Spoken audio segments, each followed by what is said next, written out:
Maoist అగ్రనేత బర్సే దేవా తెలంగాణ పోలీసుల ఎదుట లొంగిపోయారు. ఆ వివరాలను తెలంగాణ డీజీపీ శివధర్ రెడ్డి వివరిస్తున్నారు. ప్రత్యక్ష ప్రసారం ద్వారా చూద్దాం.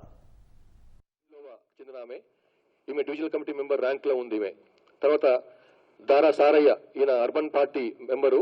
ఇతను మన హనుమకొండ హసన్పర్తికి చెందినటువంటి ఆయన, మునిపల్లి గ్రామం. వీళ్ళందరూ కూడా సరెండర్ అయ్యారు ఇప్పుడు ఇవాళ పోలీసులకు. తర్వాత వీళ్ళు సరెండర్ కావటమే కాకుండా వీళ్ళతో పాటుగా పెద్ద ఎత్తున అధునాతనమైన ఆయుధాలను కూడా తీసుకొచ్చిండ్రు. ఇందులో 2 LMGs ఉన్నాయి. అందులోతో పాటుగా 10 మ్యాగజైన్స్, 22 అమ్యునిషన్స్ ఉన్నాయి. అట్లాగే కోల్ట్ రైఫిల్, అమెరికాలో US లో తయారైనటువంటి కోల్ట్ రైఫిల్ కూడా ఉంది. అందులో ఒక రైఫిల్, 4 మ్యాగజైన్స్ తో పాటుగా 78 రౌండ్స్ కూడా ఉన్నాయి. అట్లాగే టెవర్ CQB వెపన్, ఇజ్రాయెల్ మేడ్, అది క్లోజ్ క్వార్టర్స్ బ్యాటిల్ చెందినటువంటి ఉపయోగించేటువంటి వెపన్, అది టెవర్ వెపన్, ఇజ్రాయెల్ మేడ్, అది ఒకటి దొరికింది. అందులో దాంతో పాటుగా 4 మ్యాగజైన్స్ కూడా తీసుకొచ్చిండ్రు. అట్లాగే 8 AK-47s, 27 మ్యాగజైన్స్, 738 రౌండ్స్ తో పాటుగా 8 AK-47 వెపన్స్ కూడా దొరికినాయి. ఇది ఇంత పెద్ద ఎత్తున దొరకడం చాలా తక్కువ, చాలా అరుదు. 8 AK-47s లభించినాయి, వీళ్ళతో పాటుగా వచ్చినాయి. ఇన్సాస్ వెపన్స్ 10, అందులో 28 మ్యాగజైన్స్, 701 రౌండ్స్. అట్లాగే SLR 8 weapons, 20 magazines and 509 rounds.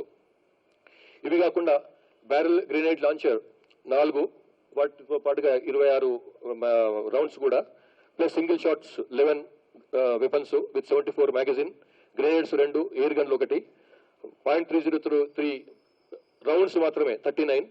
తర్వాత హెలికాప్టర్కు ఉపయోగించేటువంటి హెలికాప్టర్ను కూలించేందుకని చెప్పి ఉపయోగించేటువంటి అమ్యునిషన్ 19 కూడా దొరికింది.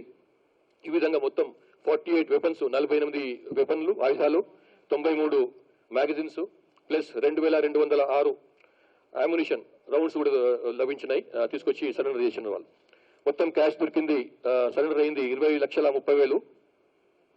ఈ విధంగా ఒక రకంగా చెప్పాలంటే ఒక పెద్ద దెబ్బ ఇది. సిపిఐ మావోయిస్టు వాళ్ళ యొక్క PLG బెటాలియన్ కొలాప్స్ అయిపోయింది ఈ దెబ్బకి. ఇంకా అందులో ఉన్న వాళ్ళు మొత్తం PLG బెటాలియన్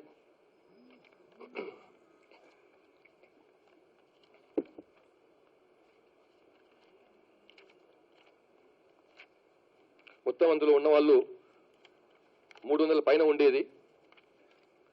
అన్ని ర్యాంక్స్ కలుపుకొని ఒక బెటాలియన్ లో ఈ నెంబర్ 1 దీనికైతే నాయకత్వం వహించిండో ఆ బెటాలియన్. దాంట్లో ఇప్పుడు మిగిలిన వాళ్ళు 60 మంది కంటే కొంచెం అటు ఇటుగా ఉన్నారు. సో ఆ విధంగా మిగతా వాళ్ళు సరెండర్ కావటము, ఎన్కౌంటర్లో చనిపోవటము జరిగిందన్నమాట.